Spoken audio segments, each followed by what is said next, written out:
dans ce plus d'actu, on va parler des 16e de finale de la Coupe nationale. Eh bien, on commence en vous donnant déjà les résultats. Henri Jo.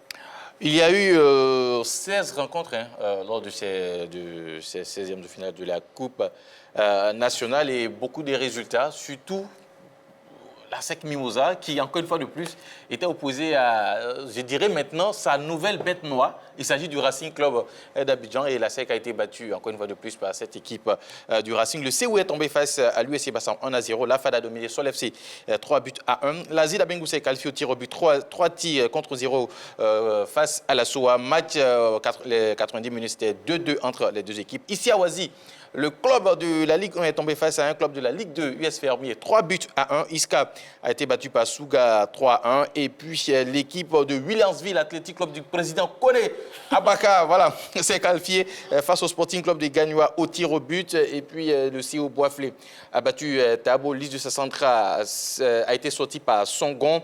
L'Africa Sport d'Abidjan a battu l'équipe de Yamsokro RFC. 2-1, le Réveil Club a éliminé la JCA et puis le champion en titre continue sa course. Ils se sont imposés, le FC San Pedro bien sûr, face à Marawi FC à 2-0. Alors, est-ce que l'élimination de l'ASEC Mimosa vous surprend? On va utiliser les petites ardoises. Ou également à la maison, vous pouvez répondre à cette question. Est-ce que vous êtes surpris par l'élimination de l'ASEC Mimosa, oui ou non? Tout simplement. Allez, on lève les ardoises.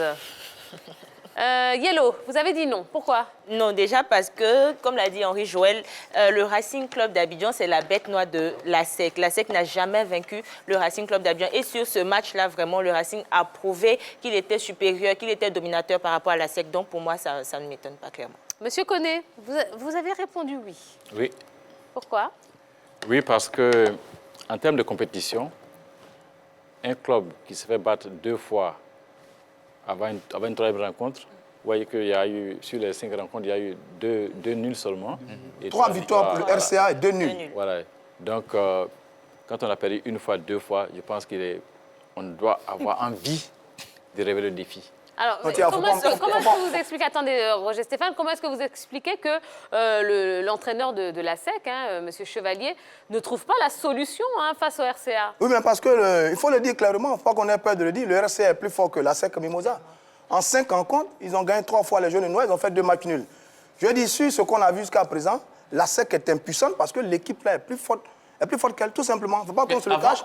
Cette équipe de RCA pratique un très bon football. Cette équipe de RCA a de très bons joueurs. Cette équipe de RCA est en train de mettre en place une très bonne organisation et elle le prouve face à la SEC qui est l'un des cadres du football d'ivoire. Avant même l'arrivée des Chevaliers, le Racing battait la SEC aussi. Hein. Voilà, donc c'est pas seulement que... C'est pas le problème Chevalier. C'est pas le problème Chevalier. C'est un problème. Le Racing a toujours, depuis qu'ils sont arrivés, en match officiel, parce qu'il y a eu des matchs amicaux où la SEC a battu cette Bon, là, on n'est pas informé.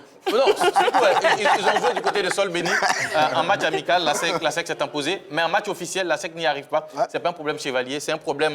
maintenant, il faut poser la question, pour moi, la bonne question, comment Basseri fait toujours pour battre la SEC? Chevalier, déjà, c'est un problème. Chevalier. C'est un problème. Il doit changer son nom. Julien Formulier ou bien Solution. Mais les noms agissent, hein. Chevalier, le Racing. Avant, il y avait un jeu vidéo, là. Des courses de voitures. Ouais. Je voyais Royce. Ouais. Royce Racing. Ouais. Racing. On a bien compris. Chevalier. Merci. Ne peut pas battre Racing. C'est son nom, il doit changer son nom. Merci. Avec sa coupe aussi.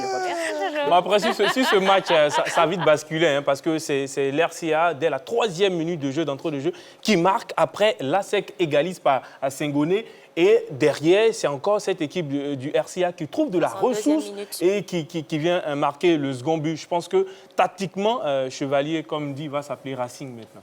Alors, on va aller très vite pour les autres rencontres. Il y a également l'élimination de la SOA. Yellow. Bah ouais, la SOA et l'Asie se sont déjà rencontrés en championnat et la SOA avait battu l'Asie de 2-0.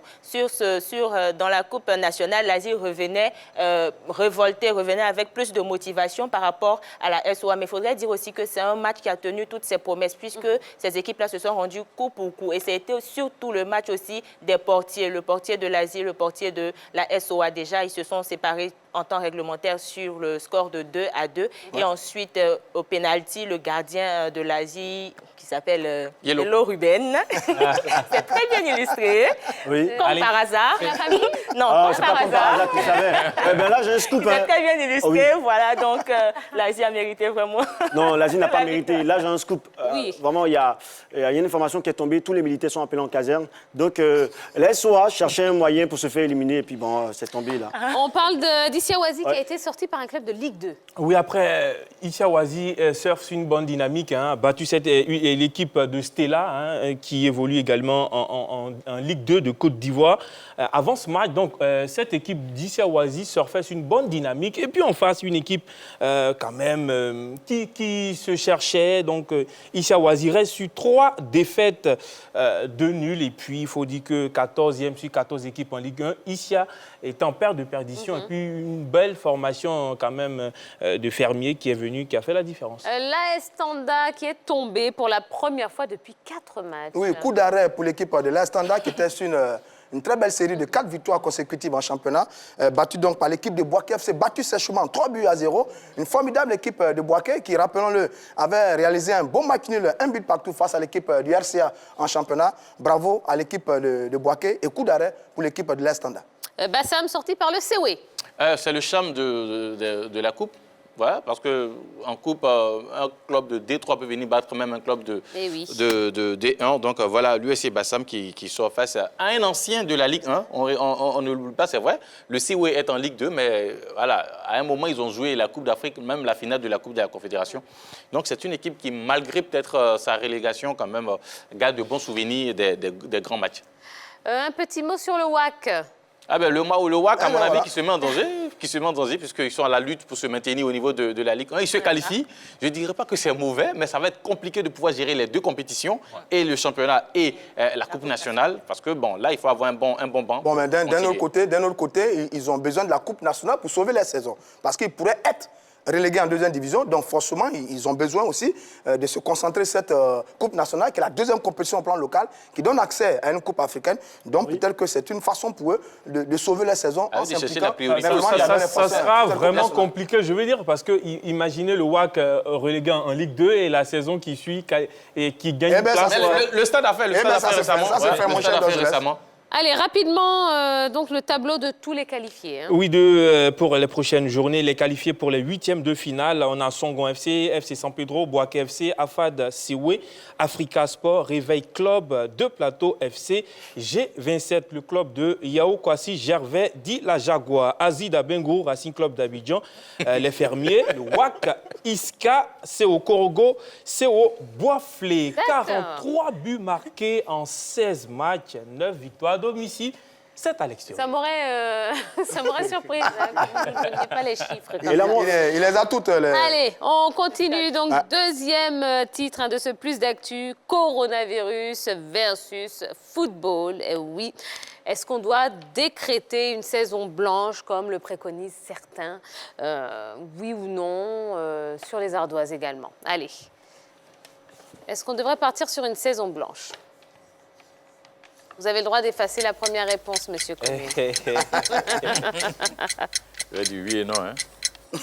Alors, j'ai du oui, j'ai du non. Jojo, pourquoi C'est malheureux, mais on doit... Pourquoi quand je dois parler, tout le monde rit? Okay. C'est malheureux, mais on doit décréter vraiment une année blanche. Saison blanche, Une saison blanche pour le foot, parce que c'est vraiment triste tout ce qu'on voit avec le corona. Ouais. Eh bien, il y a des décisions qui sont prises, et si on les respecte, on pense que dans 2 mois, 3 mois, quand tout sera fini, on pourra jouer. Moi, j'adore le foot, donc pourquoi pas attendre. Henri Jo. Alors, pour la seule journée d'hier, dimanche, on a eu plus de 300 décès du côté de l'Italie. Et aujourd'hui, on n'est pas surpris. Hein. Il y a tellement de championnats où des joueurs sont infectés. Donc, je pense que, à mon avis, arrêter toutes les compétitions serait la solution idéale. Monsieur Koné, qu'est-ce que Moi, vous en je pensez? pense qu'on pourrait arrêter momentanément, mais avec l'espoir que tout va se passer bien et qu'on reprenne la compétition, parce que c'est la vie aussi des gens. Nous sommes passionnés, mais il y a des gens qui vivent du football. Il ne faut pas tout arrêter, à mon avis. Et on espère que momentanément, ça c'est va se ce passer qu'on voulait dire. L'idée de l'année blanche est défendue par Jean-Michel Oulas, le président de Lyon, Oui. qui a proposé qu'il y ait une année blanche le titre soit vacant et que toutes les équipes qui étaient qualifiées en Coupe européenne soient qualifiées à nouveau. Bon, c'est une proposition qui a été traitée d'indécente par certains présidents de club, tout simplement parce que Lyon veut sauver sa saison. Lyon est 7e en ce moment en France et Lyon veut sauver sa saison. Beaucoup disent, bon écoutez, si on arrête le championnat là maintenant, à la dernière journée disputée, on fait le point et on décrète le champion ou les relégués. Mais en même temps, ça va poser des points de réclamation par rapport aux relégués. Forcément. Parce que dans les tests, ce n'est pas prévu. Alors, et les plus gentils disent, on va décaler la fin de la saison. Décaler jusqu'à quand? Puisque jusqu'à présent, on n'a pas encore le remède de cette maladie. On décale C'est jusqu'à ça, le quand? problème, c'est que oui, si non, on mais il ne faut pas décale... aller vite aussi en besogne. On ne maîtrise pas la situation, donc il faut attendre avant de se prononcer, de donner des conclusions. Alors, il y a l'UEFA qui se réunit demain, justement, pour décider. Alors, voici les propositions qu'elle pourrait envisager, selon un média anglais. Donc, soit décaler l'Euro 2020 et terminer les championnats, soit faire un Final Four pour la Ligue des Champions et l'Europa League, ou alors faire un Final 8 à élimination directe pour la Ligue des Champions et l'Europa League. Qu'est-ce qui vous semble le plus raisonnable dans Mais ces sur trois les dernières propositions? propositions, il y a compétition. Donc il y a contact. Quand on le joue à 4 ou à 8, il y a compétition à Tout à contact. fait. Ce qui est, à mon avis, à éluder rapidement. Par contre, sur le report, on prévoit donc de reporter l'Euro soit en 2021, soit au mois de décembre, en attendant de voir un peu l'évolution de la situation. Je pense que le report me semble être une proposition intéressante. En l'état actuel, il y a le combat contre le virus, mais on peut reporter la compétition, les différentes compétitions à une date ultérieure en attendant de voir un peu l'évolution de la situation. Mais après, ça va dépendre de tout un chacun parce que le Final Four consiste à réunir les 4 équipes demi-finalistes dans un même lieu pour pouvoir jouer la compétition. Par exemple, on retrouve ce système avec les finales de l'Euroleague, masculine, féminine, la Ligue des champions de volleyball, ça se fait. Et puis de l'autre côté, avec cette Ligue Europa, c'est les 8 équipes qualifiées, 8 équipes qualifiées qu'on récupère, qu'on joue la compétition. Donc après, on peut essayer de voir la situation en fonction de ça, choisir pourquoi pas et puis terminer. Parce qu'après, il y a le sponsoring autour de la chose. Mais sauf qu'on parle là des vies humaines. On termine le championnat avec qui? Infantino disait récemment que le football n'est au-dessus de personne. Absolument. C'est-à-dire qu'on peut reporter les événements footballistiques juste pour voir comment évolue la maladie et voir comment est-ce qu'on peut circonscrire aussi la maladie. Parce que quand on joue à 2, qu'on joue à 4 ou à 8, il y a toujours contact. Et c'est ce qu'on ne veut pas en fait. Absolument. Donc il faudrait vraiment reporter. Monsieur Koné? Moi, je suis pour le report, c'est tout, simplement. Parce qu'il est bien normal que la vie des hommes est engagée. Et donc, il convient de prendre les meilleures solutions pour qu'on puisse éradiquer ce mal. Et donc, moi, je pense qu'il convient de reporter. Et même si on donne un délai, que tout n'est pas réglé avant le délai, on peut encore reporter. Absolument. Voilà, c'est tout. C'est ça, c'est ça. Allez, en bref, pour prolonger avec Arsenal, Pierre-Emerick Aubameyang demande un salaire de 330 000 € mensuels, soit 217 millions de francs, un peu plus de 217 millions de francs CFA. Alors, c'est une augmentation de 30% de son salaire actuel. Est-ce que le Gabonais est trop gourmand, selon vous? Oui ou non? Sur les ardoises? Non, allez, on y va comme ça, c'est du bref. Ben, c'est énorme, hein, mais c'est la mode aussi actuellement avec les joueurs qui non seulement portent souvent le club, mais aussi qui sont demandés par d'autres formations, notamment avec Aubameyang qui figurait sur les petits papiers du FC Barcelone. Donc voilà. Et puis du côté d'Arsenal, aujourd'hui, c'est lui l'homme fort. Donc voilà, il est dans un bon moment pour quand même demander tout ça. Non, allez-y. C'est le meilleur buteur d'Arsenal. Ouais. C'est aussi l'un des meilleurs buteurs de la Ligue anglaise avec Sané et comment? Vardy. Donc, il a quand même le droit de se vendre. C'est la politique de vente. Il veut se vendre plus cher. Parce que si là, il dit qu'il veut, par exemple, 10 millions d'euros, là, mais 30% on va de plus, ça fait quand même beaucoup. Non, les clubs, ils ont les par moyens. rapport au club qui veut le racheter aussi, le FC Barcelone, il a... Non, Tia, c'est pas beaucoup. Il ne faut pas croire que c'est beaucoup. Hein, parce que 300 000 € par semaine, c'est monnaie courante dans le top au niveau européen. Et là, lui, il est le top de l'équipe d'Arsenal. Hein. Je crois, 20 buts, 32 matchs. C'est l'homme fort. L'équipe d'Arsenal ne brille pas, mais c'est l'homme fort. Il est sous contrat jusqu'en juin 2021. Il a 30 ans. Il est courtisé en ce moment par l'équipe du Barça. J'ai vu quelque part, le Barça en fait sa 3e priorité derrière Neymar et un autre avant-centre. Lautaro Martinez. Martinez. Donc, le garçon se vend. C'est parce que d'ailleurs, il sait qu'il a la possibilité d'aller dans un top club qui est le Barça, que d'ailleurs, il fait une telle proposition pour obliger les dirigeants à le lâcher pour aller vers le Barça. Donc, c'est tout à fait normal dans le merchandising au niveau des joueurs. Et puis, il faut dire, j'ai suivi quand même l'évolution salariale de Pierre-Emerick Aubameyang. 2017-2018 avec Dortmund, par mois, il tournait autour de 406 millions par semaine. C'était 101 millions pour notre ami Aubameyang. Quand il arrivait à Arsenal 2018-2019, par mois, il touchait autour de 568 millions de francs CFA. Par semaine, c'est 18 millions. C'est notre Aubameyang. Maintenant, il fait une demande. Il veut avoisiner les 871 millions de francs CFA par semaine. Cela équivaut à 217 millions après. C'est notre Aubame national. Ah oui, et puis d'après ce qui... Oui, National? Oui, non. Oui, les Gabonais, Je suis Gabonais, oui, je suis Gabonais. Voilà. D'après ce qui court dans les coulisses, c'est qu'Aubameyang veut s'acheter une île dans les îles Caraïbes. Oui, un peu comme Zlatan Ibrahimovic. Mon seul commentaire, on aurait dû tous jouer au football hein, avec de tels salaires. Moi aussi, je vais demander... On va regretter de nous avoir frappé avant. Dès à présent, moi aussi, je mais demande je pense- 30%. Monsieur connaît, monsieur Je pense que reconnaître la valeur d'un joueur, c'est lui donner beaucoup d'argent. C'est comme un coach. Oui, reconnaître la valeur d'un coach, c'est donner beaucoup d'argent également. Voyez-vous, les footballeurs, leur retraite, c'est à quel âge? Autour de 35 ans. 35 ans. Et 35 ans, ce n'est pas tout le monde qui atteint cet âge. Prenez un fonctionnaire qui va jusqu'à 65 ans, il a une vie garantie jusqu'à 65 ans. Et le footballeur, quand il arrête à 30 ans, qu'est-ce qu'il devient? Qu'est-ce qu'il fait? Ah, mais Voilà, donc, avec 2 il mois est de bien. salaire, seulement, ça fait la vie d'un enfant. Voilà, donc c'est bon qu'ils aient, c'est bon qu'ils aient cet argent. Hein, voilà. Ah oui, c'est vrai aussi. bien, voilà. Allez, on continue. Donc, en bref, la Confédération africaine de football a annoncé ce lundi que la finale de la Ligue des champions de la CAF aura lieu le 29 mai prochain au stade de Japoma à Douala, au Cameroun. Pour la première fois, eh bien, la finale se jouera sur un seul match et sur un terrain neutre.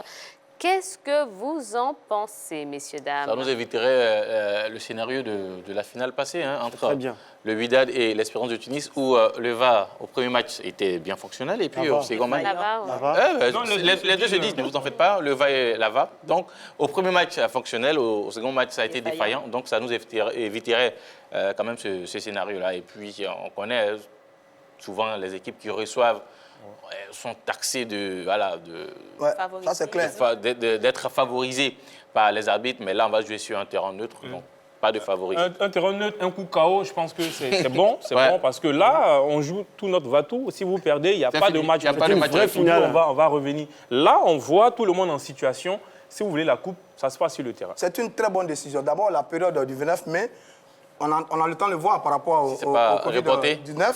Ensuite, terrain neutre, match unique, ça règle tous les problèmes des déboires des équipes qui reçoivent.